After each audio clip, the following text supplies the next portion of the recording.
Bada bing, bada boo. James was going to take his wife to the best hotel in the city, Marina Bay Sands in Singapore. It's the 3 buildings and what looks like a spacecraft sitting on top of the 3 buildings. Yes. The top is actually the largest infinity pool in the entire world. It is like the equivalent of being in a pool on the 100th floor, about 1,100 feet up in the sky. It's a 5-star hotel that a lot of couples in Singapore, they'll even do staycations there. Because truly, like, what is more romantic than taking a swim overlooking the entire city? And it's not cheap. The most affordable room starts at around $500 a night. But you can also book a lover's suite. That's going to cost you around like $1,500 per night. This is a luxury resort. But James didn't care. He said no expenses are going to be spared. He just really wanted to splurge on his wife, Jennifer. They were going through the thick of life. They're raising 4 daughters together. I mean, nothing in life at this point seemed easy anymore. Everything about being a parent was just exhausting. And both of them deserve some rest. So they spent all day just lounging in hotel robes, going to the spa, ordering room service. By the end of the night, Jennifer excused herself to the restroom to go take a shower. James is waiting in the hotel room, waiting for the water to turn on, waiting to hear the sound of his wife open and close the shower door behind her. And then he pounced. He pounced on her phone. This was the whole purpose of the trip. James wanted to see what was in that damn phone. He went through her messages. He went through all of her messaging apps, WhatsApp, all of that. And then finally, he clicked on Facebook Messenger. He starts speed scrolling through her messages. He knows exactly what he's looking for in here. He had a sneaking suspicion this whole time. And there it was. Messages between James's friend, Owen, and his wife, Jennifer. So he starts scrolling to see what they're talking about. And it was bad. Jennifer, the wife, is telling Owen that they were at the Marina Bay Sands resort. And Owen is kind of teasingly asking her, "Oh, are you going to wear a bikini? Are you going to swim at the pool?" Okay, it's bad, but maybe it's explainable. James keeps scrolling. There were messages James found where Jennifer, his wife, is telling Owen all these intimate details about her marriage with James. She said that whenever James asks her to sleep with him, she doesn't even know how to respond. She doesn't even want to respond. He just isn't doing it for her anymore. If she felt obligated to sleep with him, she would just close her eyes and imagine that it was Owen instead. Oh my gosh. James had confirmation that his wife was cheating on him with his friend. James said that he just felt this strong sense of betrayal. I'm so sorry. Owen is his friend? Owen is James's friend. But he didn't even feel the betrayal coming from his wife. He felt it coming from Owen. They had a deal. Owen wasn't supposed to flirt with James's wife. He was only supposed to R-word her. How can it be R-word when they're both choosing to sleep with each other, when they're both choosing to have an affair? That wasn't part of the plan. James decided that day to take matters into his own hands. So on his 3-year anniversary with his wife, he would drug her, invite Owen over, and watch as Owen assaulted her unconscious body. He would end up liking this experience so much that for the next 8 years, he would find like-minded husbands on online forums, and they would drug and assault each other's wives, all the while recording it for their own sick pleasure.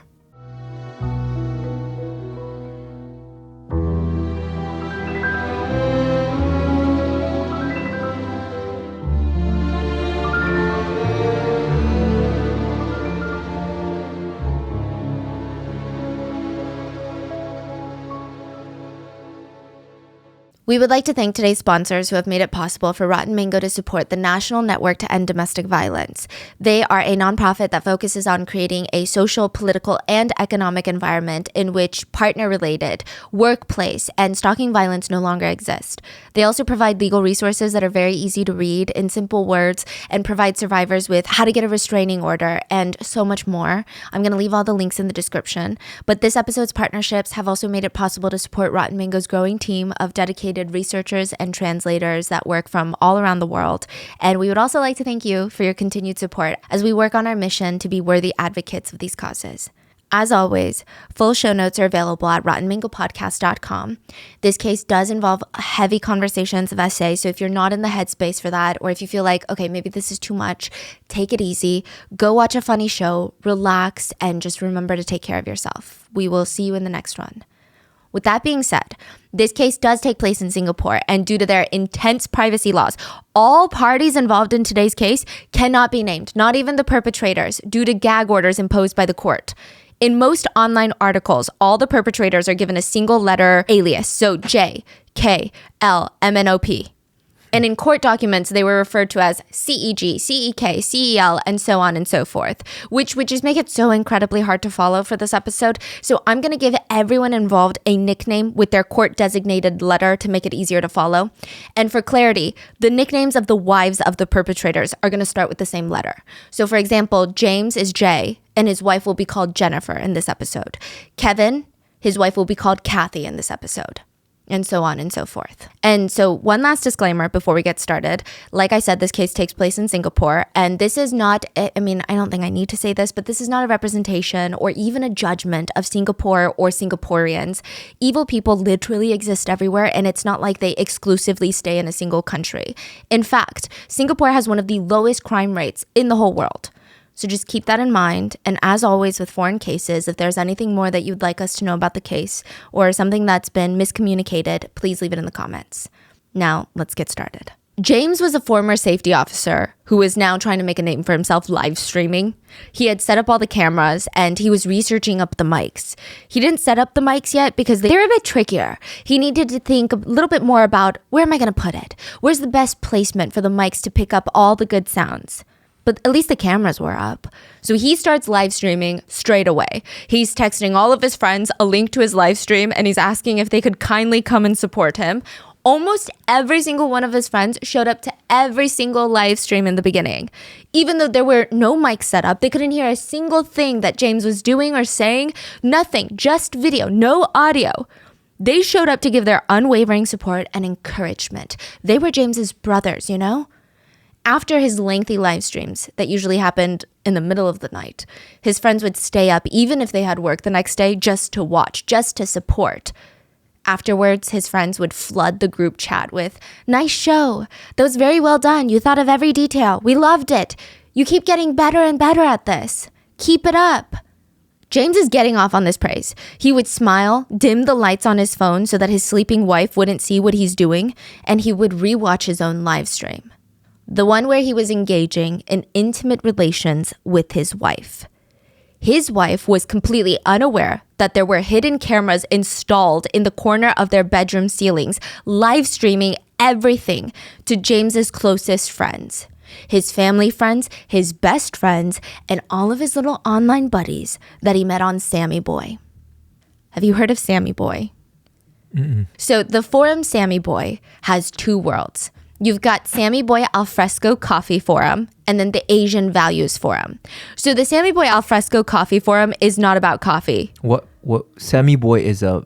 It's like a website. It's like Reddit, right? Reddit.com, SammyBoy.com. But there's two sides of Sammy Boy. So imagine if there is like the regular side of Reddit and then the dark side of Reddit. I mean, you could argue that is how Reddit operates. But Sammy Boy is pretty distinct in how different it is. So the light side of Sammy Boy is called Sammy Boy's Alfresco Coffee Forum. And contrary to the name, it's not about coffee. I mean, this part of Sammy Boy really does kind of feel like Reddit. A little bit. I mean, it's much less moderated than the big subs on Reddit, but to just give you a general idea, the top threads of the day on this part are usually linked to current events, current news, religion, immigration, conversations about international news, what's going on with the local government in Singapore. People go on there to talk about just all sorts of random things. They go there to get opinions, to ask questions, to analyze everything that's happening in the news cycle. That's the lighter side of Sammy Boy. The dark side of Sammy Boy is called the Asian Values Forum. What a name. So that side of Sammy Boy is infamous, and it's frequently in mainstream media news cycles for having explicit materials, trafficking, illegal hidden spy cam footage, and illegal upskirt photos being uploaded onto that forum. Now, side note, if you go to Sammy Boy's FAQ page where they have, all the frequently asked questions, they named the explicit side of their forum Asian Values because originally it was called the commercial scene in Singapore. But a lot of people complained that they couldn't look at it while they were at work because of the URL domain. Their bosses would pick up on it. Oh, so they're not hiding this information? Like this is like publicly like, hey, come to my site for these type of content. You don't understand how many hours me and a few of the other members on the RM team have been on sammyboy.com basically the past, So it is a very like questionable forum. Very questionable. I will say it doesn't even compare to Reddit in how questionable it is. I know that Reddit has kind of a sour history where a lot of dark things have happened through Reddit, but Sammy Boy is like unregulated town. I would maybe consider it more on par with 4chan is the vibe. Yeah.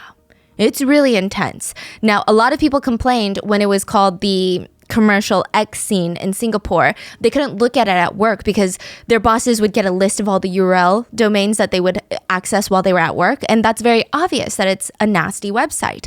That's why they changed it to Asian Values Forum, which is considerate, I guess. So the forum was started as a Yelp page for sex work. Now, to give you some more context, sex work is legal in Singapore, but it is highly, highly, highly regulated. There's only one single legal red light district in Singapore. There are more than like 100 brothels in there, but they're heavily monitored by a division in the Singapore police force. Each brothel has to be properly licensed, and it's estimated to cost about $1 million to even set up a brothel. The law dictates that each brothel has to organize regular medical checkups for the workers. All the workers themselves have to be licensed and come from one of the 5 following countries: China, Vietnam, Thailand, Malaysia, and Singapore. All of them need to be medically registered in Singapore. So it started as a place to review different brothels and different happy ending massage therapy places. It's like Yelp for the red light district. That's why it started, the forum. And while some of that still exists, it's kind of branched off into this general conversations about anything explicit. It's just dumped onto Sammy Boy. There are threads for explicit fantasy stories, threads for conversations about special interest, kinks, right? And it's just a general place for people to gather and talk about very explicit things. But there is barely any moderation. I mean, it's kind of weird. It seems like they take moderation seriously when it comes to things like shit posting. That's what they call it, where you just like mass post the same thing on different threads, but not much moderation in the sense of posting questionable, if not illegal content. Sammy Boy themselves wrote on their website, "Juvenile crap will be deleted. This forum is not for pimple-faced teenagers to discuss their first wet dream or to ask about where the girl's body parts are located. If you want to learn about the basics of adult activity, ask your teacher or your dad. Sammy's forums are designed for experienced fornicators." Wow. You can even pay a premium monthly membership, which is about $18 a month. And that comes with a promise that the content that you post will not be moderated at all. So it's kind of turned into this breeding ground for questionable activity. The header of the premium membership says, "Please note, this forum is full of homophobes, racists, lunatics, schizophrenics, and absolute nut jobs. If you believe that content generated by unsavory characters might cause you offense, please leave now. Sammy Boy admin and staff are not responsible for your hurt feelings should you choose to read any of the content here." To give you even more context on what kind of threads can be found on there, many threads are some sort of variation of "come share your wife pic." Yeah, which is done with or without the wife's consent, and usually we're talking about explicit photos. We're not talking about profile pictures. Another one is called "upskirting my employer." Both are explicit threads, and the upskirting employer thread is just, it's really illegal. It's exactly what it sounds. It's for people who want to post illegally taken upskirt photos of female colleagues in the workplace. Which, we've heard of this happening in subways or very busy areas where people feel like they can just take upskirt photos of strangers.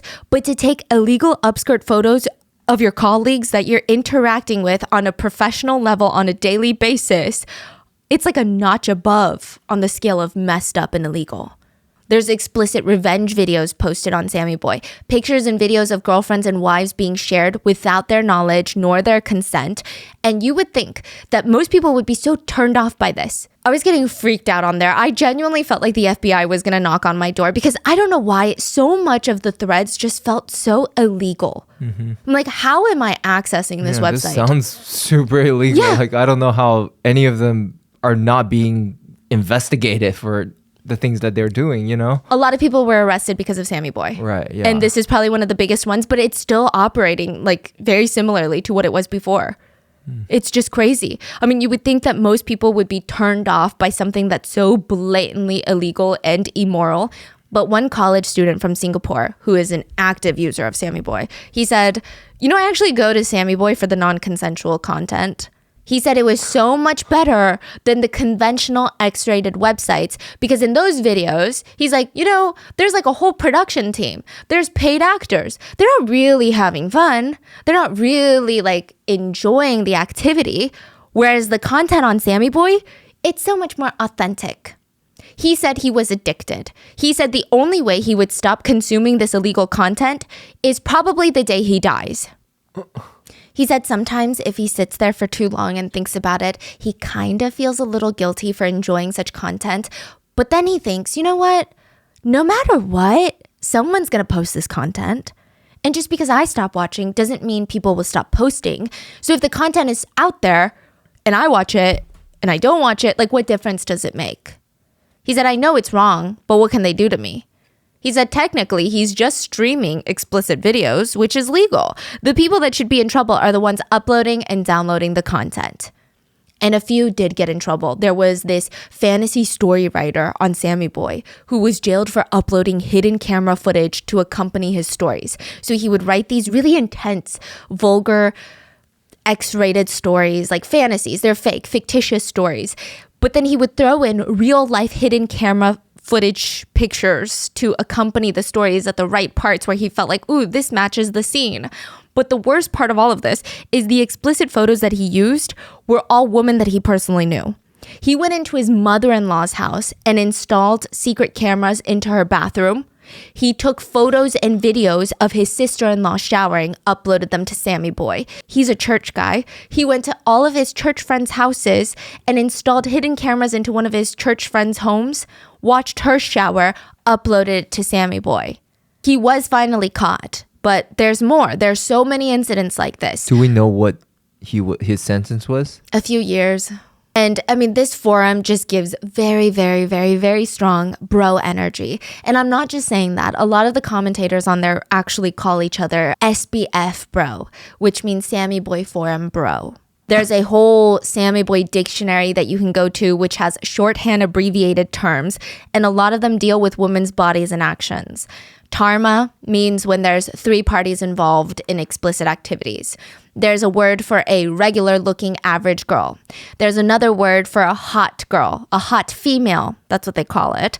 Thailand is abbreviated into LOS, the land of smiles. And I'm sure that they're not referring to the TripAdvisor recommended activities to do in Thailand. I'm sure they're hinting at the industry in Thailand. Then you have papaya farm, which means whorehouse. PCN means lousy service. And you know what kind of service I'm talking about.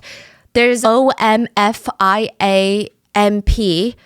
which I felt like was unnecessarily long, but it stands for one man's food is another man's poison, which is typically used to describe women that you think are ugly, but other people think are pretty. And there's EMA. This is a very commonly used term on Sammy Boy, and it stands for extramarital affairs. There was a post made on Sammy Boy about a woman who found out that her husband was cheating on her through his Sammy Boy account. He was using the forum to look for happy ending massage parlors that give extra services. Her husband was in the comments giving reviews of some of these places, saying things like, oh, the service at this place was not bad, smiley face. And this woman, this wife, she took to Sammy Boy to kind of talk about how she has very low self-confidence from all of this. She did some investigating, and it turns out that her husband made the account right after she gave birth to their first child. And now she thinks about it, and she says, maybe it's my fault. Because after I gave birth, he tried to initiate intimate relations, and I just wasn't in the mood after giving birth. But now I'm wondering if maybe it's my fault because I kept saying no. So now he's on Sammy Boy looking for, ex-workers. The original post was on a different website and forum, and she was genuinely looking for advice. It got reposted to Sammy Boy. The comments were brutal. They wrote, "Dumb woman, if you treat him like a man that he deserves to be, all this wouldn't have happened. This woman should go and learn from those," derogatory term for Chinese women, "on how to seduce women. The only way to prevent your hubby from starving is to, quote, feed him with as much activity as possible. The lady in the story clearly took things for granted. She practically pushed him into the brothels. What an idiotic woman." So, yeah, that's what's on Sammy Boy. And you know how on Reddit, there's subs that you can go on and ask for relationship advice. Knowing what you know now about Sammy Boy, would you go on there with the intention of finding real applicable tips on how to better your relationship? Probably not. It's like the last place that you would post about it. Like, is this really the place to go to learn about how to be better connected to your partner? I mean, I went to the most generic thread for marriage advice on Sammy Boy. The original poster was asking about what being married is like and any advice since he's about to get married soon. Which, side note, even the original post was so alarming. The OP wrote, "I guess my girlfriend's biological body probably needs a home. I really do like her, so I don't really mind marrying her." It ends with, "Any good and sound advice from you senior guys here who have been through this life-changing milestone?" The top responses are, "Marriage is not a word, but a sentence. A life sentence." And the classic, "You're not very smart, boy. Why buy a cow when the milk is very cheap at the market?" And another, "You can still cheat on her while she's at university." Someone commented, "Post her photo. That's needed to make a sound decision." Which leads me again to believe, perhaps, this is not the best place to be looking for marriage advice. Like if you genuinely want to work on your marriage, right? James disagreed. James had some very intense relationship marriage trauma that he wanted to talk to someone about. To give you some context, James and Jennifer, they got married in 2008. 1 year into the marriage, Jennifer was pregnant with their very first daughter. They're going to go on to have 4 daughters, right? But this is their first kid. This is such a beautiful moment for the both of them. They're both so excited. They're nesting. They're setting up the nursery. And James is continuously showing that excitement by sleeping with another woman the whole time that Jennifer is pregnant with their daughter. Jennifer catches him. Now, we don't have more details on this, but we do know that she probably found out, and for a long list of reasons, she ends up staying with him. It's pretty clear, though, that the infidelity while she's pregnant, I mean, it's going to take a massive toll on their relationship. It's going to take a massive toll on her mental state. James said that Jennifer would bring up his cheating all the time. And each time she brought it up, she would have so much anger and hurt in her voice. And she would say something along the lines of, "Well, if you can cheat on me, I can cheat on you too, you know?" James wrote on the Sammy Boy forum that his wife was making him, quote, live in fear and anxiety. He said he was living in fear. He was worried, so sick of worrying, and so anxious that his wife might actually cheat and be unfaithful. And the idea of that made him want to throw up. While he is worried sick, he showed his wife a video of 2 men and a woman, okay, doing intimate things. And he tells her, "This is something I want to do." She told him, "Are you crazy? Are you out of your mind? I'm not doing that. We're not bringing another man into our bedroom." And he goes on to Sammy Boy to say, after everything that we've been through, after she keeps rubbing this in my face, like, "Well, I can cheat on you too. She can't even give me this." On one hand, he's living in fear that his wife is going to cheat on him. On the other hand, his ultimate fantasy was to have another man join them in the bedroom, and she just turned him down. So he goes on to Sammy Boy to vent out all of his frustrations. Now, we don't really know exactly what kind of responses or advice he was receiving, but this is a website that has a full-on thread of men even debating the pros and cons of cheating on their wives. There's a whole thread. I was on there for like an hour because I was just so appalled. Pros and cons of cheating on your wife. I wonder if they write any cons, or is it just all pros, no cons? Yeah, some people wrote cons and they said, once trust is broken, it's broken. Which is a very generic thing to say. But one commentator wrote, "I guess when the opportunity comes, I cheat. If my wife does the same, though, I can't accept it. A painful revenge is the easy way out. Why do I do this? And why am I like this, you ask? Because I'm an asshole and I don't give a fuck. The truth is, I'm quite sure that I'm no different than most of the men on this thread." So that's great. Wow. One person wrote the idea that they don't think cheating is good. They said you should not cheat, but they said it like this. I think sexual desires and needs will never be fully fulfilled. There are certain fantasies which I can never tell my wife about. Also, I can't turn her into a hot Latina model, but I gotta use my brain, so I'm not gonna cheat on my wife. This is the pool of people we're dealing with. And when James goes to write about how his wife has been holding a grudge against him since he cheated on her while she was pregnant, he said he knows this because she, quote, repeatedly tells me that if I can do as such, she can do the same as well. Since then, I have been living in fear and suspense. He also stated recently that Jennifer, his wife, has been acting cold towards him, and there's been a shift. He suspects that she is sleeping with her boss. They've been getting closer and closer together. It doesn't even feel like a work relationship anymore. He said, I'm worried that this is heading towards something that might go wrong. He posts this and the comments start pouring in. Personally, I think they're ill-advised suggestions, but they're all along the lines of, if she stayed with you after you cheated on her, that means she forgave you. She can't hold this over your head. And you shouldn't have to live in fear all day, my poor sweet boy. Have you thought about setting a trap for your wife? At least that way you'll know for sure if she's cheating or not. At least that way you don't have to deal with the anxiety of not knowing for certain. That is when James decides to set up a honey trap. These are services that you can actually purchase to test your partner's loyalty. They exist not just in Singapore, but like all over the world. You could do it in the US. I've seen TikTokers do it. There's one TikToker who made her whole career off of being a honey trap, or what they call it like a honey. So this is very different from hiring a private investigator because you have suspicions that your partner is cheating. This is hiring someone to go out of their way, hunt down your significant other online or in person, and flirt with them. See if they're willing to cheat on you. This is a honey trap. Nowadays, you can pay a platform about $100, hire a tester to flirt with your partner online to see if they'll respond. And if they ignore it or flat out deny the tester, that'll be sent to the wife or the husband. And these days, the honeys, the testers, they never even meet with their subjects. It's all done online. They just message them, trying to get a response out of them. They send screenshots to the partners as proof. But James wanted more. He's like, if I'm setting a honey trap for my wife, they're going to sleep with my wife. It's really weird because James did not want to divorce his wife. So I have heard of people trying to do honey traps when they're in custody battles. They'll hire a professional honey to try and get some sort of evidence of an affair, of infidelity, because this works against them in child custody battles. But this, I don't know what James's end game is here. He's just trying to be like, I don't know. He just wants someone to sleep with his wife. And he felt like this guy named Owen from Sammy Boy was the perfect fit. James chose Owen because Owen drove a BMW. Yeah. James said, I chose him eventually because my wife's ex-boyfriend drove a BMW. So I assumed. Based off that assumption, it seems like James thinks his wife is someone that's just interested in material goods and would be tempted by any man that drove a BMW. He decides, okay, perfect. Owen is going to try and sleep with my wife and I'm going to help him.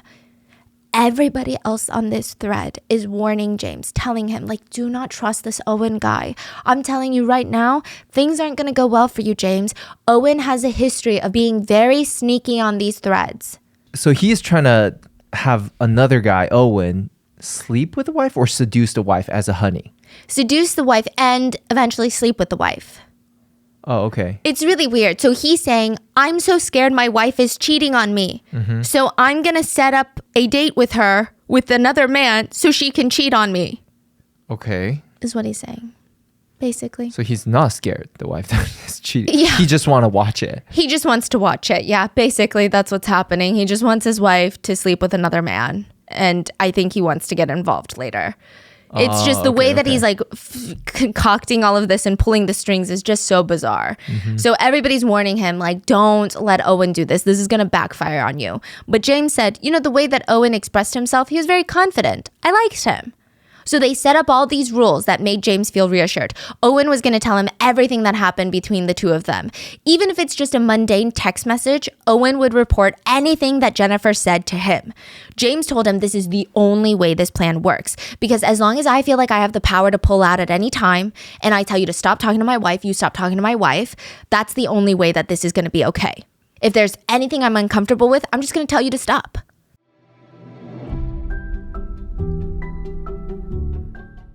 I feel like everyone tells you to start your own business and they tell you it'll be fun.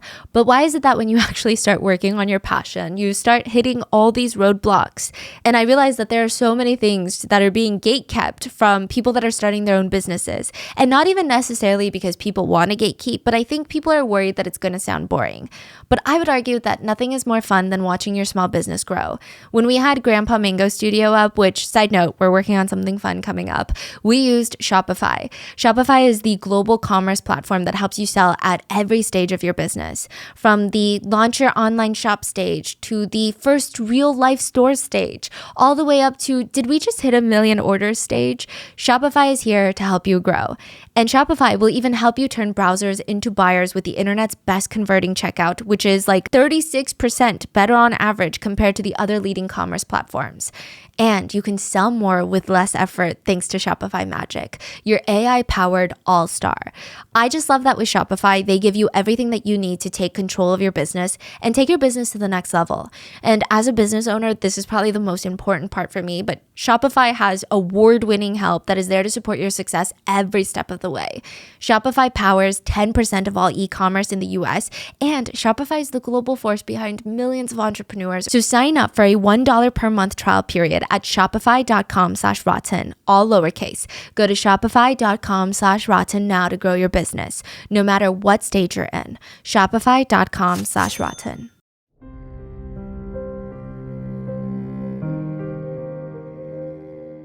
James adds Owen on Skype and they start planning together. James is like, okay, here's my wife's Facebook account. Let's set you up a new fake persona. They create a Facebook profile by the name of Brad Chan. They add some people, add some pictures to make it look very realistic. And then he starts DMing Jennifer. So now Owen is direct messaging Jennifer, James's wife. And I'm sure James gave Owen the rundown of all the things that his wife likes, doesn't like, so that they could just hit it off right away. And they do. Every single day, it seems like James is obsessively checking his phone for reports from Owen. He wants to know, what did she say? Did she flirt with you? Did she send you a picture? Did you guys respond? Are you guys going to meet up yet? When? So the two, Owen and Jennifer, they talk online for about a month until finally Jennifer agrees to meet up with him in person. They go to the local park to grab dinner, and I don't know what James is feeling. I'm sure it's a mix of emotions. I'm sure he's upset that his wife would actually meet up with another man. And for a romantic dinner date at the park, with all of that, I mean, there's probably some sort of anger there, right? But he also seems oddly excited. He wanted Owen to report back every little detail about that first date. And I feel like we all know how this is going to end. It's not going to end well. After the dinner, Owen starts messaging James again on Skype, and he's telling him, well, yeah, we shared a bottle of wine together, and intimacy-wise, we did hold hands for a while. Then I hugged her, and we kissed. So the first date, it goes so well that the two, they make plans to meet each other again. This time that they're going to go for lunch at another park nearby. Now, after this date, this is when things start getting interesting. Owen reports back to James again. Yeah, it was more or less the same thing as the first date. You know, wine, hand-holding, making out. Yeah, same stuff. That's it. Owen apparently lied. He didn't tell James that their second date went so well that the two of them found a hotel afterwards and had full sexual relations. And maybe sneaky little Owen was starting to like Jennifer because he starts distancing himself from James. He starts acting like the whole thing with James's wife is kind of fizzling out. We're not really talking anymore. She hasn't really responded. We're not really into it anymore. When in reality, Owen and Jennifer are texting even more now. They're getting even closer. This goes on for like 2 months until October 26, 2010. James took his wife on a staycation, the one at the Marina Bay Sands, found the text messages of her talking about how she wishes she was sleeping with Owen instead of her husband, and James immediately confronts Jennifer. But instead of telling his wife, hey, I snooped through your phone, he said, you know, our neighbor stopped by the other day to talk to me. They said that they were out and they saw you walking into a hotel with another man, holding hands. Jennifer didn't even try to deny it. She just admitted it very swiftly. She's like, yeah, I'm having an affair. But she told James that I'm done talking to the guy. We're no longer seeing each other, if that matters. Why not? Well, because he brought up the idea of a threesome. So Owen had allegedly suggested to Jennifer that he wanted to sleep with Jennifer and her husband at the same time. Jennifer has no idea that Owen even knows James. Mm-hmm. Jennifer was so grossed out by this suggestion, she blocked him on all platforms soon after. So it seems like James forgave her, or at least Jennifer was under the impression that her husband was over it. They were moving on from it. And I'm sure Jennifer felt a little bit of guilt about what happened and how it must have made her husband feel. She had no clue that James was the one that set Owen up to talk to her, that he had been getting detailed reports from Owen about everything that they talked about, at least in the beginning. And now she's got no clue that James is still talking to Owen over Skype. James tells Owen, change of plans. He wanted Owen to fully assault his wife while he watched, and it was going to happen on their 3-year wedding anniversary. A symbolic moment. March 14th, 2011, James hands Jennifer a glass of wine. She takes it and she clinks it next to his. Like, they had been through a lot. You know, marriage is tough. Having kids is rough. Overcoming infidelity is even tougher. But at least today is something worth celebrating. They've been married for 3 years. Jennifer takes a sip and another. The wine was spiked with crushed up sleeping pills. It was odorless, tasteless, colorless, and it was a little weird that she felt very drunk very fast, but she could have thought maybe she didn't eat before she drank. Maybe she was just drunk off the energy or the love in the house that night. And just like that, she's out cold. And this is in the safety of her home. Just like keep that in mind. One moment she's drowsy from the wine, the next minute unresponsive. James texts Owen and waits for him. In the meantime, he drags his wife's limp body to the bed, blindfolds her, just in case she wakes up and opens her eyes. And he's patiently waiting for this man to get here, the man who's having an affair with his wife, to come over and now assault his wife while he watched. James said that he has 2 distinct memories from the very first time that this happened, because it's going to happen again and again and again. And this is from James, so take it with a grain of salt. He said he remembered Owen essaying his wife. He remembered watching it. And then after he left, James said he remembered cleaning his wife up and crying and sobbing, asking himself, what have I done? What have I done? James said on one hand he felt so guilty, but on the other hand, there was this excitement of watching Owen essay his wife. It didn't feel real, he said. He said, even today, I cannot imagine myself standing there and watching. But he did. And then he wouldn't shut up about it. He starts going on all these random Sammy Boy threads about wife swapping, which, you know, it's not wife swapping what he's doing. And he starts making friends with random people on the internet that have the same interest as him. And he shares the story of what happened with Owen. And one of the guys, his name is Matt. Matt is like, that's so intriguing. I want to be a part of this. Please let me be a part of this. James is like, oh yeah, you want a turn? Let me give you a turn. James drugs his wife Jennifer once more, making sure that she's unconscious, and waits for another man to come into their house where their 4 daughters live. They've got 4 kids, 4 daughters, and a man that he met online is coming over to assault his wife while the kids are asleep. And he's watching yet again. This time he even took it a step further and started recording the entire thing. He wanted photos and videos to remember the assault by. And for 8 years, he would drug his wife, the mother of his 4 daughters. He would drug her, drag her unconscious body to the bed, their marital bed, where she's supposed to feel the safest and the most protective. And James would invite men from the internet over to assault his wife, while he not only watched, but started taking videos and photos. Soon, more people on Sammy Boy started being intrigued by James and his wife. They all wanted to join. James connected with a man named Kevin on Sammy Boy. And Kevin was like, James, I want the same thing that you're doing, right? But my wife, Kathy, is just like Jennifer. You know, I thought it would be perfect because your wife and my wife, like, we could swap wives, if you will. But Kathy would never in a million years. Like, she would never consent to it. So they decided, okay, then Kathy can also be drugged. It's no big deal. And they start developing an MO. At this point, James had already drugged his wife before, but this is when they really start having like a system. They started drugging the woman with Something called dormicum. It is a sedative. It's categorized as a benzodiazepine, and it's unique for being very fast acting. If injected, it takes about 5 minutes to kick in. If it's taken orally, it only takes about 15 minutes. And it dissolves in water. It's odorless, colorless, tasteless. It's a terrifying date rape drug. And if you remember the Burning Sun case, this is a very similar type of drug. The drugs are metabolized and they leave the system really quickly, typically within a day. So it's even harder to catch, at least on the police investigation front.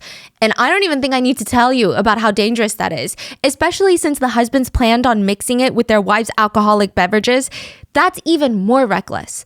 So they're already risking their wives' health and life by administering this sedative without a prescription, and even more so by mixing it into alcohol. A doctor who has knowledge on this said that when this drug is mixed in with alcohol, increasing the dosage without waiting to see the actual effect, coupled with the alcohol intake, there's a very high risk of oversedation, which could lead to suppression of breathing, which could in turn lead to inadequate oxygen in the blood. In severe cases, this can lead to brain damage. A sedated person is unconscious and therefore unable to avoid any visible danger and could potentially even ingest their own vomit into their lungs and die. It could be fatal. But they were like, no, this is perfect because you don't remember a single thing when you wake up. You don't even have like a feeling. It's just a blank space. Someone cut it out of your memory. Kevin invites James over after drugging his wife, Kathy, and he watched as James assaulted Kathy. So now James went from being the watcher to the assaulter. He took photos and videos, and James wanted more men to come and assault his wife, but he also wanted to assault more men's wives. It's very complicated. In the end, these monsters just wanted to physically, mentally, emotionally violate the person that they're supposed to love and respect the most. And they just kept this sick little cycle going, adding more people in from Sammy Boy. Kevin invited James over to assault his wife, Kathy. Then he decided he was going to assault his wife right after James. I mean, I don't believe for a second that any of these guys felt guilty about anything that they did. Even now, they're crying and moaning about how remorseful they are. I don't think so. At one point, James just straight up asks and demands to assault an ex-wife of one of the husbands. So remember the guy named Matt who came over and assaulted Jennifer? Yes. They met through Sammy Boy, and James helped Matt assault his wife, Jennifer. And now he's like, it's my turn. But the problem is, Matt's like, well, I'm no longer married. My ex-wife, Mary, she still lives with me, but we're not together. James is like, that's fine. She doesn't have to be your wife for me to assault her. James wanted a very twisted tit for tat. Like, I give you one, an eye for an eye. Come on. So he waited until Jennifer was out of town for a work trip. He told Matt to bring his ex-wife Mary over under the guise that James would have some work opportunities for her. He spiked her drink, assaulted her. So not only is James having men from the internet come over to assault his wife in their family home, but when his wife goes out of town, he's having another woman come over so that he can drug and assault her, all in their family home, where they again raise 4 daughters. Mary was drugged, and it was said that she was slurring her words before she fell unconscious. Matt, her ex-husband, helped prop her up so that James could assault her, and they made sure to get a ton of pictures and videos from it. Not that they needed to, because before Matt and Mary even got there, James had turned on all the secret cameras so that he was able to live stream the whole assault to all of their buddies on Sammy Boy. So it wasn't an open live stream where anybody on Sammy Boy could watch. You needed a password, but a lot of people could watch. When they were done, James kept Mary's undergarments so that he could gift it to one of the boys in the group later. He gave them to a guy named Nick. I actually did manage to find one of James's comments on a thread. In a thread titled, quote, most perverted things done, ? James, he had like 4 different accounts. On one of his accounts called Newbie to All This, he wrote, my most recent experience was to invite an SBF bro over to my place to watch my wifey's X videos and pics. And if they got a fetish for her lingerie, I let them help themselves to her wardrobe and laundry basket. It's so nice to see, especially young guys lusting over my wife. LOL. Can it even be considered as some sort of perversion? What? Basically being like, is this really even that perverted? A lot of people were responding to his post, saying, wow, can you invite me too? I love panties. Hi, bro, can you invite me over next time? I hope I can join this group. So James is loving it. He keeps posting videos and photos of his wife being assaulted by other men. They would add little captions to the photos and videos. So Kevin would send videos to James of James assaulting Kevin's wife, Kathy. And he would write to James, "It would be nice if you managed to knock up my wife, Kathy." What?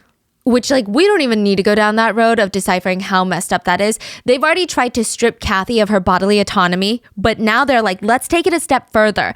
The idea that she would be impregnated by her R-worder and her husband is encouraging that is another level of depraved. The men referred to their wives as sluts and planned to get more assaulters to come on board, and they really had this fantasy of impregnating their wives with the assaulters' DNA. This part is very disturbing. James, like I said, had 4 daughters, and he discussed in great detail with Owen about how Owen should come over to assault Jennifer in the kids' room while the children were asleep. Wow.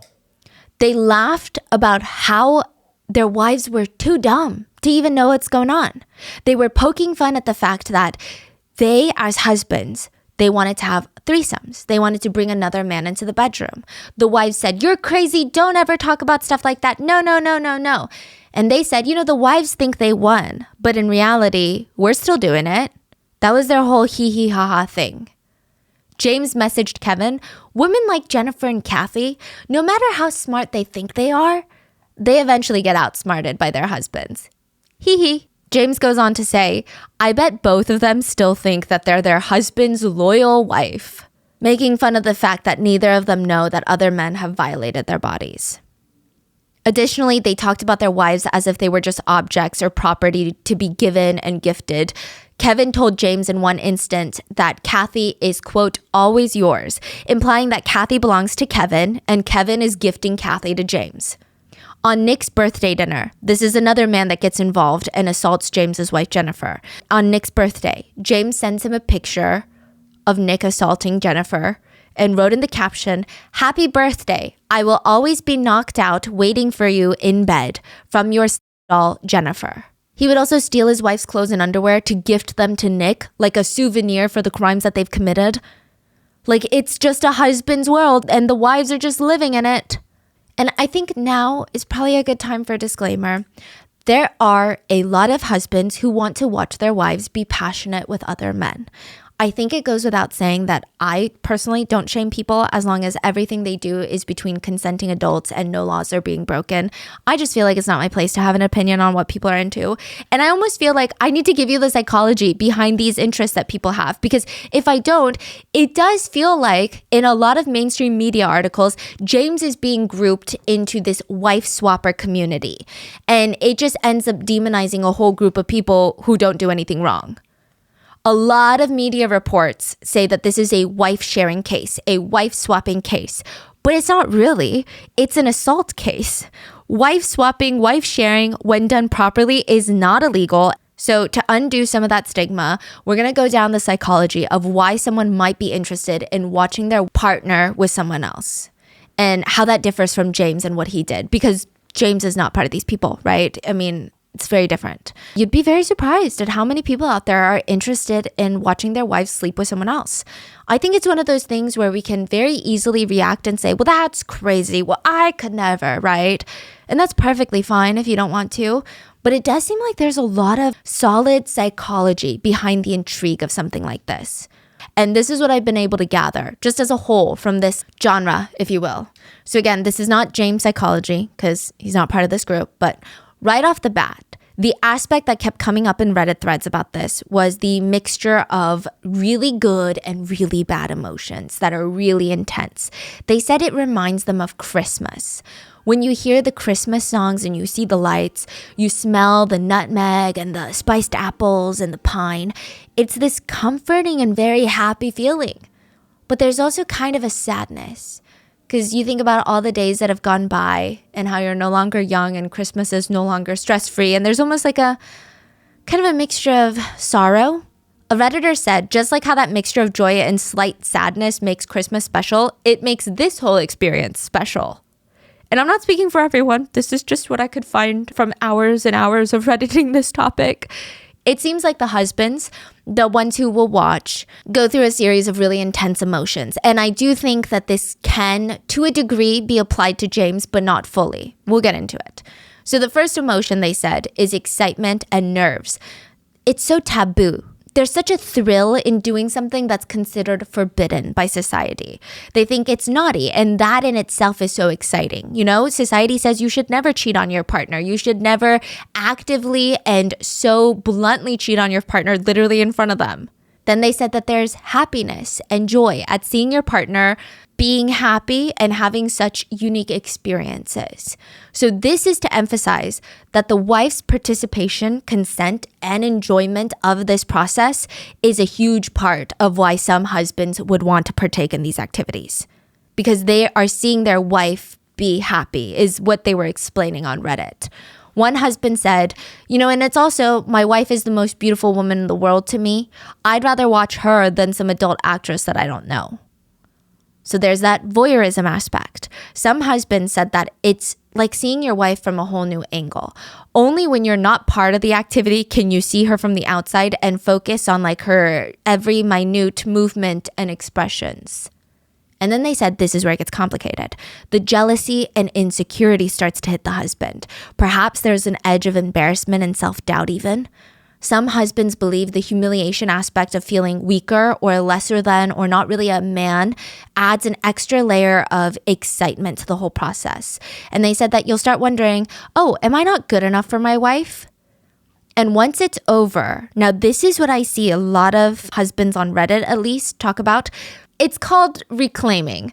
Between the husband and wife, they said it's one of the most intense things ever. Now, again, just from an outsider trying to understand something that's very nuanced and complicated, I kept coming across people talking about this, so I try to research it. Apparently, there's a biological side to this. Have you heard of sperm competition? No. Okay, I guess to put it more eloquently, it would fall under mate guarding. So studies have shown that if a man thinks his wife may have cheated on him, the more likely he is to want to have intimate relations with her, like psychologically.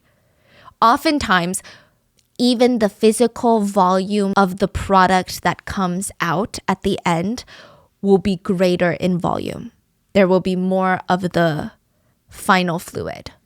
Because biologically, I guess men are wired to try and get rid of the potential rival's product if we're like really going into like caveman thought process. So you're saying scientifically studies shown that if someone found out the wife cheated, the man will have like a biological reaction. Yes. Now, I'm not saying that they'll act on it. Like, don't go around cheating on your husbands thinking like they're going to like it. They're not going to like it, right? Biologically, there seems to be some sort of connection with more production of that. Yeah. Yeah. I mean, just going through some of the psychology of that, like the fact that a huge important part of the process so far is for the husbands to watch and enjoy their wives be happy and excited. That seems to be a main point for every single person that I came across on Reddit. Wife participation is key, not just legally, but for the whole process to even be exciting for these husbands. So it's very clear that this is like wife swapping is being demonized in this case. And it's evident that James is not a wife swapper. Mm-hmm. And if I could just be an armchair therapist for like 1 second, because think about it, the psychology and thought process here is just so unhinged. Side note, me explaining what I think is going on in this evil brain of James is not a justification nor an excuse or even trying to be understanding for someone like him. I think I'm genuinely just intrigued by his thought process. And these are all opinions, not professional diagnosis or fact. James claims he did all of this because his wife made passing comments about cheating on him. He said that he felt nonstop fear and suspicion that she was cheating on him, and his solution is to watch someone assault his wife over and over again. It feels like there's multiple elements here. First, maybe, perhaps, if he's not lying, he's almost trying to get rid of that anxiety or fear of his wife cheating on him by just making her cheat on him through assault. And there is the sick power that he feels by humiliating his wife in such a ghastly way. I think if you ask any woman about one of their biggest fears in life, it's to be essayed. And to facilitate the essay of your wife, that is one of the most vengeful, spiteful, violent things I've heard in a while. There's a comment I read on Reddit about this case. Well, about a different case, but I think it sums up this one really well. It says, this is about possessiveness. It's not about being a husband. It's about being an owner.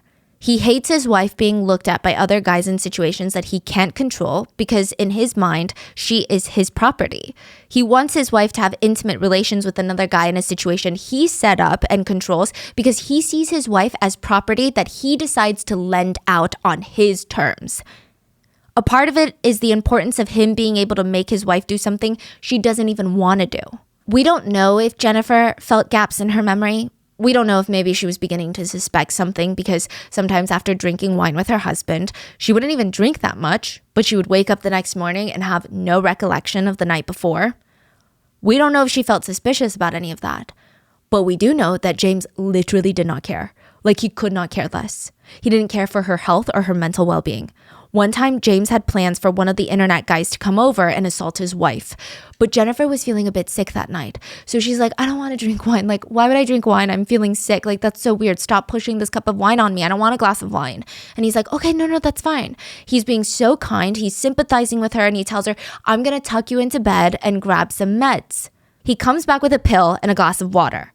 Jennifer didn't know what this pill was because, I mean, how many times have you taken a pill from your husband and you just assume it's probably Advil, it's probably this, right? And she trusts her husband to feed her medicine. Instead, while she's sick, she's drugged and assaulted that night while her husband watched and filmed. January 1st, 2020, New Year's Day, Jennifer noticed James had fallen asleep and he was watching a video on his phone. So she walks over and grabs his phone to turn off the video. But a new Skype message comes in from someone she didn't know. So she's kind of intrigued. It's an interesting username. She clicked it. The phone opens this chat log and words just start jumping off at the screen at her. I mean, I'm sure she started feeling panicked. They were talking about how their wives are clueless, about how they're going to do it again, when they're going to do it again, how hot each other's wives are. She starts scrolling up on the chat to see the previous chat log, and there are pictures of herself. And I'm sure in the beginning it wasn't even registering. Like, I think if that were me, the first reaction I would have would be, are these deep faked? Because I don't remember taking a single one of these photos. She did not remember a single one of these photos, but they were of her, naked, blindfolded, in her bed. Those were her sheets, her pillow. And there would be, in one picture, it was just like her blindfolded face and two male parts hovering over her. But if she did think it was faked or edited, or maybe not her, just someone who looked like her, those doubts were squashed. She's scrolling, reading as fast as she can, and it's clear that this is a chat between Kevin and James are both assaulting her in her sleep when she's drugged and passed out. So New Year's Day, Jennifer slaps James across the face, wakes him up, and shoves the phone in his face. She's like, I need answers right now.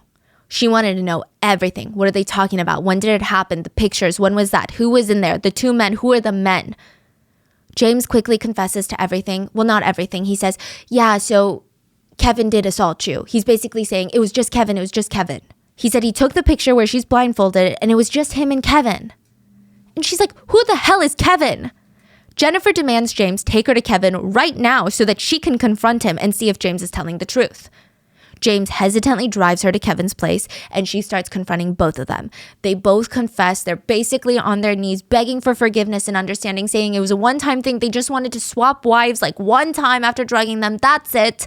Kevin admitted to assaulting Jennifer. James admitted to assaulting Kathy. And they told her it was just a stupid thing. They were just wanting to try something different and it was a stupid fantasy and they would never do it again. They felt so bad about it. All of that. January 2nd, 2020, the day after, Jennifer went to the police and filed a report. And that's when the truth starts unraveling. Detailed plans on facilitating the assaults and potential impregnation of their wives by other men. And almost every single assault was documented in depth with pictures and videos. She discovered that her husband, James, had been live streaming their own intimate moments straight out of their bedroom. Jennifer would later say that James did try to initiate intimacy with her like every other day, and she felt like it was very frequent. So maybe it was for the live streams. And whenever James had any free time, she said that he was constantly these days watching X-rated videos. Once she caught James trying to call one of his friends while they were having intimate relations. It was weird. Like he tried to play it off probably like it was a butt dial, But it was weird. Later, it's discovered that he likely just wanted his friend to overhear them on the phone. Over the span of 8 years, Jennifer's own husband had fantasized, coordinated, and facilitated numerous assaults against her. She was assaulted by Owen, Matt, Larry, Kevin, and Nick. The photos and videos of the assaults were shared to God knows how many people.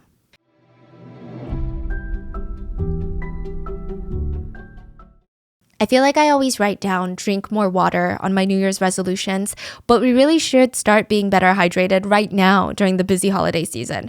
We're running around, maybe we're having a glass of bubbly if we're of age, recovering from hosting, shopping, traveling. Staying hydrated is probably one of the key things that you can do that's super easy and you'll feel so much better. Liquid IV is here to support you. So 1 stick of Liquid IV is in 16 ounces of water. It hydrates you better than water alone.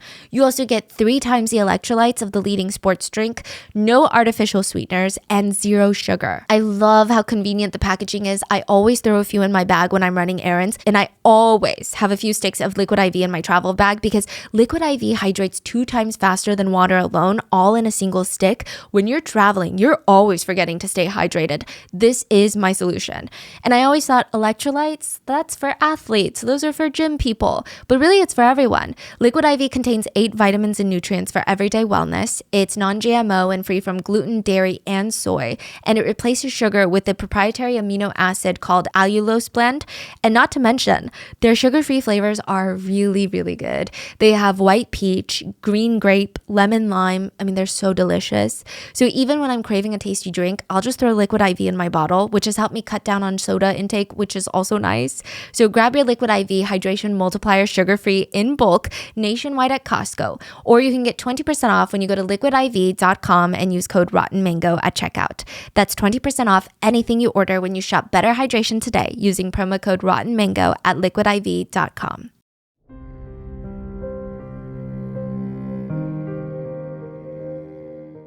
And in Singapore, there's a very interesting punishment that select prisoners must face. A lot of it is more mental than anything, psychological. If a prisoner is sentenced to this specific punishment, they don't know when it's coming. Every day they wake up in prison wondering, is today the day? Every day they're in prison, other inmates will tell them these horror stories about it. Oh, you were sentenced to that? It's really bad.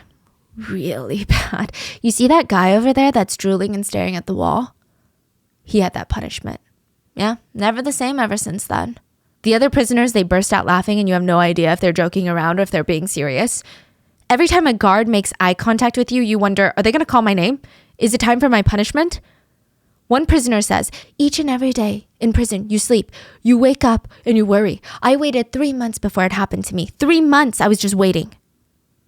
And then it happens. Your inmate number and name are called and you're going. Today is the day. So you try to act nonchalant. You can't show the other prisoners that you're nervous or scared, but you have no idea what's about to happen to you. You and the other prisoners get taken into a waiting room. It's kind of like a viewing room. When you walk in, you notice a giant window that looks directly into another room. And in that second room, there's this big wooden structure.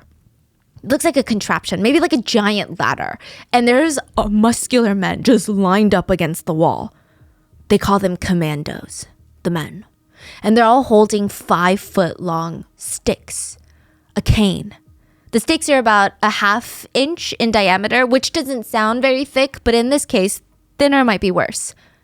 2 people are escorted into the room with the commandos, the muscular men. They each get changed into a special padded jacket and pants. The pants have a hole where their butts are, so now their butts are fully exposed. They're told to bend over the wooden frame.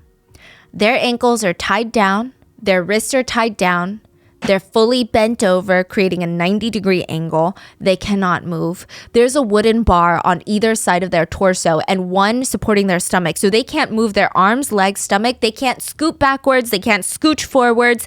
They're literally just stuck there. Butts up in the air, fully exposed, skin touching air.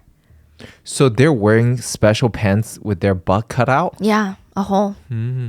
And the whole point of this wooden contraption is to make sure that you're held in place and you cannot move. It's one person at a time. So let's say prisoner 1 is tied up to this wooden frame. They get positioned, bent over, butt exposed.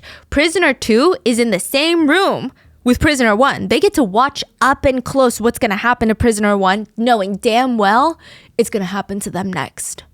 Then on the other side of the window, staring into the room, are prisoners 3, 4, 5, 6, 7, and so on and so forth. And they're all watching, they're all waiting, they're all knowing they're gonna be next. One prisoner said about the waiting room experience, it's like queuing up like idiots, lining up and waiting for your turn to be slaughtered. The commandos then take the 5-foot-long sticks, which, by the way, they made sure to soak it in water last night. That's very important because the sticks can splinter and they don't want that. They don't want it to crack.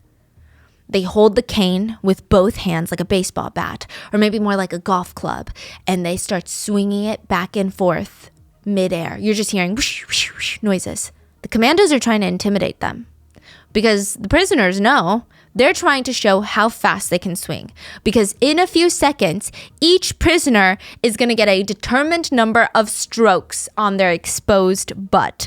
They're about to get caned. The canes are said to be able to go at about 99.42 miles per hour. So to give you perspective, cheetahs are known as the fastest land animals, and they run at a speed of 60 to 70 miles per hour. 99 miles per hour. The speed of a cane strike is even faster than a burst of speed that a cheetah uses to catch their prey. It's swift, it's explosive, and it's solely there to create pain. Some prisoners have stated that even with the first stroke, the skin and flesh will tear and blood will start oozing out of their butt, but they don't stop. Not until you've gotten the number of strokes that the court has sentenced you. But it's really bad. To give you an idea, no adult is allowed to be sentenced to more than 24 strokes. They have medical personnel there to make sure nobody gets gravely injured or faints. The commandos, the officers administering the strokes, they're incredibly muscular, they're incredibly fit, but even then, they're only allowed to give 6 strokes per officer. They want to make sure each stroke has maximum impact. So if you're sentenced to 24 strokes, they don't want the officer to get tired 10 strokes in. So they want them to get the maximum amount of pain from that stroke. Yeah, maximum amount of pain. So every 6 strokes, you have to wait while a new officer walks in, grabs the cane, cracks his knuckles, practices swinging the cane, gets into position, and then smacks you. And there's nothing you can do. You can't even squirm. You're being held down in place. There's prisoners all around you. If you're screaming like a little baby, they're going to talk about it afterwards. The caning officers are trained to not strike at the same spot. So prisoners said that you walk out of there with your butt looking like you sat down on one of those barbecue grills with the lines. The impact is so harsh that it feels like you're getting burned. If the pain is too much for a prisoner and they look like they're about to pass out, the doctor might say, "Stop!" and all strokes will stop. But that doesn't mean it's over. That doesn't mean like that prisoner gets to go with half the strokes that they were sentenced. Even if you were sentenced to 6 strokes, but you only do 5 and you can't do it anymore because the doctor says you're going to pass out, that one extra stroke gets translated into extra prison time up to a year. You can't come back and finish the rest of your strokes. It has to be done at one time. And in a final act of humiliation and pain, prisoners said that they've been told to stand before a panel of 3 prison guards that have been keeping watch the whole time. And after you've been whipped all over your bottom, you have to say, "Thank you." And if you don't thank them for your punishment, you cannot leave. The Singapore government does deny this, but multiple independent prisoners have said it is a requirement. But thanking the panel, the actual strokes, the caning itself, those aren't really the worst part either. The worst, they said, is the recovery. Prisoners are given 1 round of medication for their wounds after they're done. There's no continuous care throughout the healing process. And in the upcoming weeks, you've got all sorts of fluids coming out. Blood, white discharge, pus. You can't even put pants on because, first of all, it's so painful to have anything touching it. Second of all, the pant fabric gets stuck to the open wound and the fabric starts fusing with your skin. It's nearly impossible to take the pants off later without ripping off more of your skin and flesh with it. So a prison tip in Singapore, I guess, is to run your trousers under water first. So the water helps separate the fabric from your wound before you take off your pants. A prisoner said if you don't do that, it's just damn pain. Everything is painful though after the caning. Taking a shower is painful. Don't even think about sitting down. You have to sleep on your chest. And never mind the fact that you feel extra vulnerable in a place like prison. Like, it's a lot. Some offenders who experienced judicial caning said it was one of the most painful experiences that they have ever had. And because of that, caning as a legal punishment in Singapore has been hotly debated. Judicial caning is really, really complicated. Over 30 different offenses can warrant a caning punishment by the Singaporean government. Robbery, drug trafficking, and sex crimes are just a few. And before anyone feels the sudden aching urge to be xenophobic, the caning punishment was likely introduced during the time that the Britons were colonizing Singapore. So there's that. But it's kind of just stayed in Singaporean law for a plethora of reasons. There's a lot of historical, cultural context that I don't want to bore you with. And even amongst Singaporeans, there's so much debate on whether this is good or bad. The caning debate has even started international debates. Yeah, so the US had a problem with Singapore's punishment when a 19-year-old American was sentenced to 4 strokes for vandalism. The US argued it was cruel and unusual punishment, which is against our constitution. Singapore argued that if you're in Singapore, you abide by Singaporean law, just like how a Singaporean national would do the same if they visited the United States. The US argued it was a deplorable, inhumane punishment for a non-violent crime. Singapore said, well, we do what we want here. But there were also politicians in Singapore who argued the vandalism in New York City is so bad, even cop cars aren't even safe from them. So this is what we do to curb vandalism. Singapore does have one of the lowest crime rates and is one of the cleanest countries in the whole world. I went on Reddit. It's like 50-50. Even amongst Americans, it's like 50-50 how they feel about this. The 19-year-old American, Michael, said he had just 4 strokes, but it was really bad. When he first saw his scars, he cried, thinking that he would have them for the rest of his life. He said when he was first caned, his skin ripped open and there was so much blood, it felt like nosebleeds. It doesn't feel like just a, oops, blood broke. And this is after the US helped get his caning sentence down to 4. 4 is known to be on the low end of the punishment. But he said it was miserable. His scars were agonizingly painful. And then once the pain was over, you think you're in the clear, you're not. It's like unbearably itchy. You want to lose your mind. It's so itchy and pus is leaking out if you itch too hard. Caning was again in international news when a British national was caught with drugs in Singapore. He was sentenced to the maximum of 24 strokes. He said to this day he has bowel problems because of how bad the caning was. And now he wants to raise awareness to put a stop to caning. He said it causes permanent physical and psychological damage to the offenders. Human rights activists have agreed and said it's considered a form of torture. And the argument here is it's enforcing violence. Like you are trying to enforce law and order through violence. And really, who gets to decide something like that? Human rights activists have argued that the government just arbitrarily decides punishments. For example, robbery during the daytime, the mandatory minimum is 6 strokes. But if it's nighttime, it's 12. But on the flip side, one attorney who had been caned for a crime before said, well, the rules are known before you commit a crime, so it's not really like a surprise. So I accept the punishment. The sentiment was, should we really fight for the, quote, humanity of criminals when they can't do that for victims? Like, is this really the hill that human rights activists are going to die on? That's the argument from the opposing side. A lot of people also questioned the cruelty of the punishment. You know, a lot of human rights activists said, it seems like a big part of the punishment is the mental trauma. I don't know if I want to call it trauma, but the mental torture aspect. They don't know when it's coming. The strikes are done in such a very meticulous, methodical way. The way that they whip it back and forth, they have to thank the panel. But for the same point, it could be argued there is mental trauma for every victim of every crime. And I think for this one, most Singaporeans were not sad to hear that the husbands in this case were facing caning punishment on top of their prison sentences. Because, but do we know how many? Oh yeah, we're about to know. Because even during the trial, James still managed to blame his wife for everything. I mean, in a very interesting choice, James stated he would be representing himself in the trial, and he really played the victim part. I mean, he looked sorrowful. He was dragging his feet, wincing at the remorse that he felt inside of his soul. James admitted to raping the wives of 2 of the other men. But he only did it because he wanted to be good friends to these guys. He did it as a friend. He didn't want to do it. Like, you know, when your friend asks you to take them to the airport, you don't want to take them to the airport, but you do it because you're a good friend. That's why he said he raped these women. It's not because he was genuinely interested in their wives. It's not because he was an assaulter. He did it to, quote, reciprocate their friendship and their help. So in short, he still doesn't understand what he did. No remorse. No. Still, yeah. And then when the judge is like, I'm not going to listen to that, he looks for something else. He said, actually, I find it really hurtful to be stereotyped by media as someone who thinks and behaves like these wife-swapping husbands. He said that he was pushed into doing what he did. He said that he doesn't have an interest or kink in something like this, not like the other perpetrators. No. He said, my wife cheated on me twice. And I did things that I'm not proud of, but we mutually hurt each other. And her betrayal, cheating on him, was the reason that he did what he did. It contributed to his actions. He said, the shocking discovery of my wife's affairs triggered these offenses.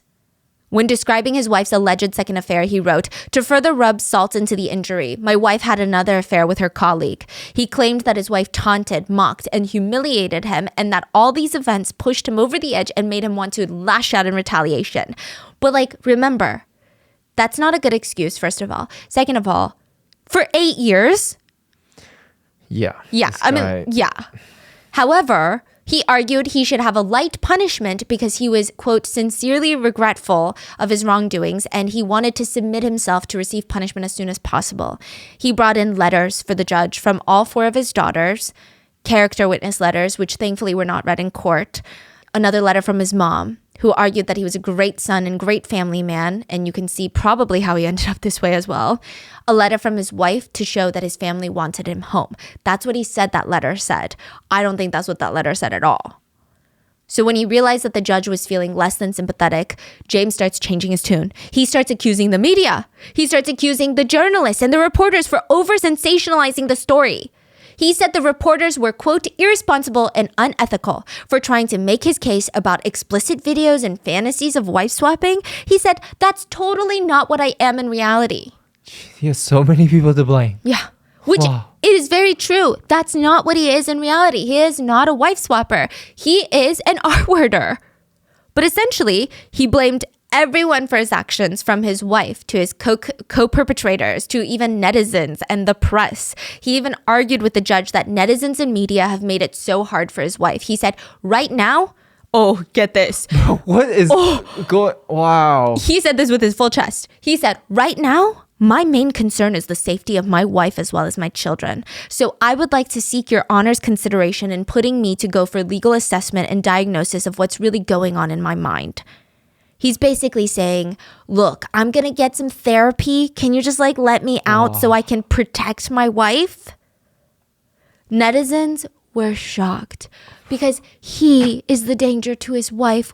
What are you saying right now? One comment read, don't you just love it when these disgusting criminals whine about how people treat or view them? They whine about injustice they receive, and yet they're the ones who got themselves there in the first place because of the disgusting things they do to other people. Another comment reads, his legal arguments are so dumb. At this point, he's a danger to himself.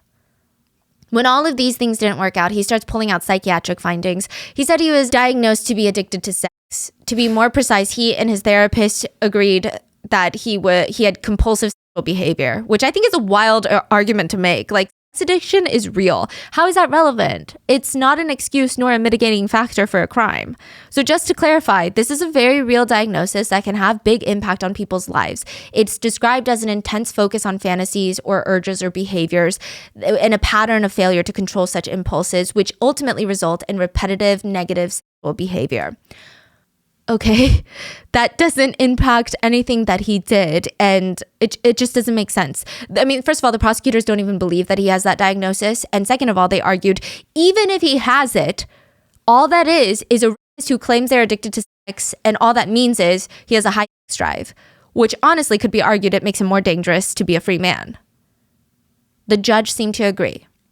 Now, side note, James would then go on to make more arguments. He's like, Judge, before you decide, I have low self-esteem. I have self-doubt in my masculinity, and those were contributing factors to why I did what I did. Nobody cared, because those things do not impair judgment or decision-making capabilities. And considering all the aggravating factors for these specific crimes, nobody had sympathy. There was significant planning and premeditation, the victim's vulnerability, exposure to risk of disease and unwanted pregnancies, violation of the sanctity of the victim's home, recording and dissemination of the incident, betrayal of trust, and abuse of trust. The judge said, James does not appear to have fully understood the gravity of his offenses. Yeah. Although he's indicated that he wishes to own up and take responsibility and accept the punishment that's due, I could not ignore the fact that all the written pleas were all just self-serving attempts to deflect responsibility and shift blame to others, particularly his co-accused. Most regrettably, the accused has resorted to a form of victim blaming, suggesting that there is a reason for his offending. Yeah. The judge pointed out that James himself had affairs. So what are you on this high sensitive horse about? You too cheated on your wife before any of this happened. You cheated first while she was pregnant. Mm-hmm. The judge also noticed that James was trying to downplay the seriousness of his offenses by claiming that he was unfairly labeled as a sexual predator. The judge was over it. Jennifer, his wife, said in an impact statement that she felt so hurt, angry, disappointed, and overwhelmed with the sense of betrayal. She expressed that she had dark thoughts and thought at one point she would be better off dead than have to deal with this. She said, I kept thinking about how cruel he was to do this to me. She said at first she thought it was just one person that had assaulted her. But more and more started to come out, and likely her brain went into self-protection mode and started to block everything out. Because she said that slowly, I chose not to feel anything about it. I wanted to focus my energy to take care of my children and family. So I just became numb. Kevin's wife said something similar. She said she felt like dying, but tries to manage her emotions by not thinking about it and just blocking it out. Which, side note, many of the wives chose to stay married to their husbands. And yeah, before we judge, I do think that there's a lot of reasons why. Even if we can agree it's maybe not the best choice, I don't think judgment is the solution. One Redditor has stated very eloquently, and this is speculation, we'll never really know why they chose to stay, nor do we have the right to know. But the Redditor stated, there's so many nuances behind abuse that us internet bystanders don't see. The abuse begins from the very beginning of the relationship, creating a dependence on the abuser, socially, financially, emotionally, and psychologically. That dependence, it takes a very long time to go away. It's not as simple as walking away. What the victims need is a supportive network of friends and family that are willing to forgive them and for whatever hurt they've caused because of their toxic relationships. And that's the first step of healing and recovering a damaged psyche. Yeah. Another Redditor commented, this is beyond getting angry and walking away. The couple's lives are so intertwined, and we're looking at couples who've been married for decades. Maybe some of them financially depend on their husbands. They've got multiple children. And on top of that, they're going through all these complex feelings, which is so difficult to process. Maybe they feel the need to keep it a secret. Maybe they feel the need to process the emotions first before they do something life-changing. Yeah. Like, I just listen to the way James handles himself in court. Yeah. Like, let's say he didn't even do anything illegal. Just imagine that's your husband for 10 years. Yeah, or, the level of psychological abuse she's probably been through where nothing is his fault. It's always your fault. If I hurt your feelings, it's because you hurt mine first. Yeah. Like, it's crazy how he talks about his wife in court. Yeah. So the men, though, of course, they use their wives staying as the best legal strategy ever. Of course they did. Larry is one of the guys, right? Larry's attorney even argued that Larry and his wife have a good relationship now, so the judge should take that into consideration. Side note about Larry. Larry's wife actually caught him doing all of this. She woke up while she was being assaulted. Let me take it back. September 1st, 2017, Larry was sharing a glass of wine with his wife, Lucy. And he's all up in this little circle of crimes. And of course, he spikes Lucy's drink and he's so excited. This is the first time that he's bringing his wife into the equation. He had already assaulted Jennifer and he had been consuming all the videos and photos shared in the group chat between the husbands, but he had never gotten his own wife involved. He made sure that she was knocked out, and following the others, he blindfolded his wife, dragged her unconscious body to the bed. He texted his colleague, so not a random man he met on the internet, his work colleague, Parker, and told him, it's time, come over. Lucy is, quote, ready for you. Parker would claim that he had no clue that Lucy was going to be drugged up when he showed up. He said that Larry started confiding in him at work that Lucy wanted to have a threesome. That's his argument. I don't know if I believe it. Take it with a grain of salt. Okay, Parker shows up, unconscious wife laying on the bed. Like, what are you talking about? So, you're committing a crime. Right. What does he do? He takes off his clothes and starts performing unsolicited sexual acts on Lucy. But he's like, oh no, I thought she consented. It's dumb, right? Yeah. And he did not use protection. None of these guys did. Thankfully, Parker could not fully assault Lucy because he had erectile dysfunction. So he could not maintain the right faculties to do so, but he did continue to molest her. And that's when she started moving around. She started grumbling, felt a man on her. So she gets up, takes off her blindfold. Parker's running with he's like grabbing his clothes from the ground, running out the door at this point. Lucy seeing this, like there is a strange man running out the door. Her husband doesn't seem startled. She's putting two and two together. She's piecing it together. She confronts her husband, Larry, who's just like, yeah, it happened. He confesses to everything. Lucy forces Larry to write a confession letter, demands Larry to get his coworker, Parker, to write a confession letter. And she just wants to know what happened that night. She wanted to know the truth. It is unknown if Larry's wife, Lucy, went to the police with the confessions. But Larry argued later in court that they should go easy on him because he and his wife were good now. Larry would get 13 years and 6 months in prison for his crimes. And zero cane strikes. Because Larry is 50. And there is an interesting law that you have to be a man under 50 to be struck with a cane by the court. Parker, the colleague who came to assault Larry's wife Lucy but couldn't successfully maintain his faculties, he pled guilty and was only given 3 years in prison. A lot of netizens felt like this wasn't enough. His whole thing was that he actually didn't end up following through with the assault with Lucy. Like that was his argument. Well, I didn't actually assault her, but netizens argue, yeah, it wasn't a choice though. It's not because you were a good person. It wasn't a choice. You literally couldn't. And then we have the others. Kevin, the man who drugged his wife Kathy and facilitated her assaults, he was given 22 years and 20 cane strokes. Matt, the man who helped drug his ex-wife Mary and facilitated her assault, he was sentenced to 20 years in prison and 20 cane strokes. And Nick is the food delivery driver that assaulted Jennifer. His attorney took another interesting approach. These attorneys are all unhinged, I'm telling you, okay? They argued that Nick was the only one without a wife. So he should get a lesser sentence because his does not have the aggravated additional aspect of abuse of trust. Mm-hmm. Since, these weren't his wives and he didn't get his own wife involved. But the prosecutors looked at him and they said, yeah, no, that doesn't make sense. Nick is not married. It's not possible for him to even offer up a wife to be assaulted. Offer up. So it shouldn't be a mitigating factor that makes him seem more empathetic. Surely, if he had a wife, he likely would have. Again, same with Parker. You didn't have a choice. Nick was sentenced to 18 years in prison and 20 cane strokes. James and Owen were tried separately. James was sentenced to 29 years in prison and the maximum cane punishment of 24 cane strokes. James looked defeated when he was sentenced, and he said he didn't say this, but he dug deep and somehow found courage to appeal his sentence. He says that he wants to appeal for 2 reasons. 1, he claims that his wife wants him home. And 2, he feels like he wasn't represented well by his initial attorneys before he took over. So unhinged. Yeah, like I can't, it's how unlikable of a person, even at this moment. And you can just tell the judges are over him. So the judge is like, your family's not even showing up to support you. And all I got from your wife was a letter of her victim impact statement where she basically had thoughts of death, and was the only redeeming factor was she said she felt numb now. Okay, that's it. And she's focusing on her kids. But you keep saying your wife wants you home. Your wife loves you. Your wife supports you. Your wife wouldn't want this for you. Again, still using his wife to try and get something that he wants. As of 2023, we are still awaiting his appeal.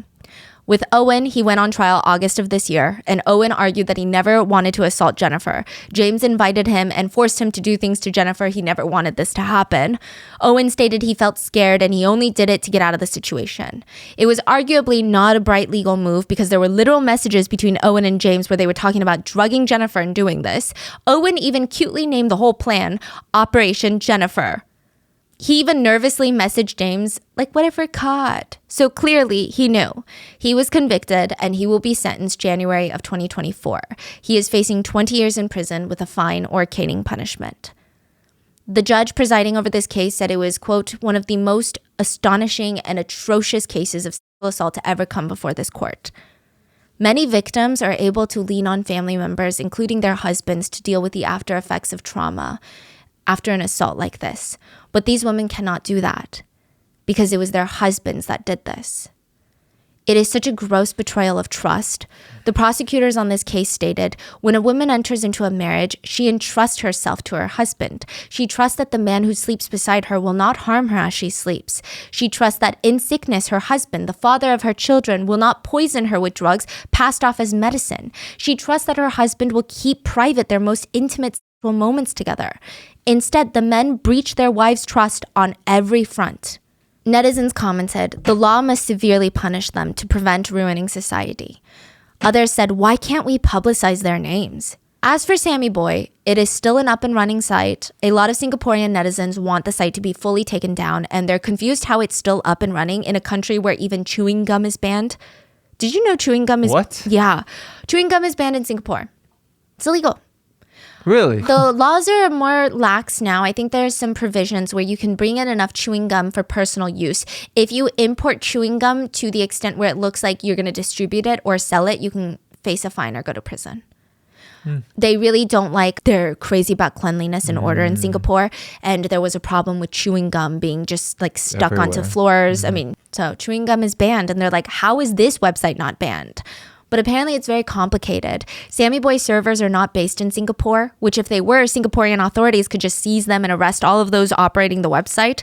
But since it's not, the only other option they have is to try and block the site from being viewed in Singapore. But one, people could just get a VPN. And two, they said it's like whack-a-mole.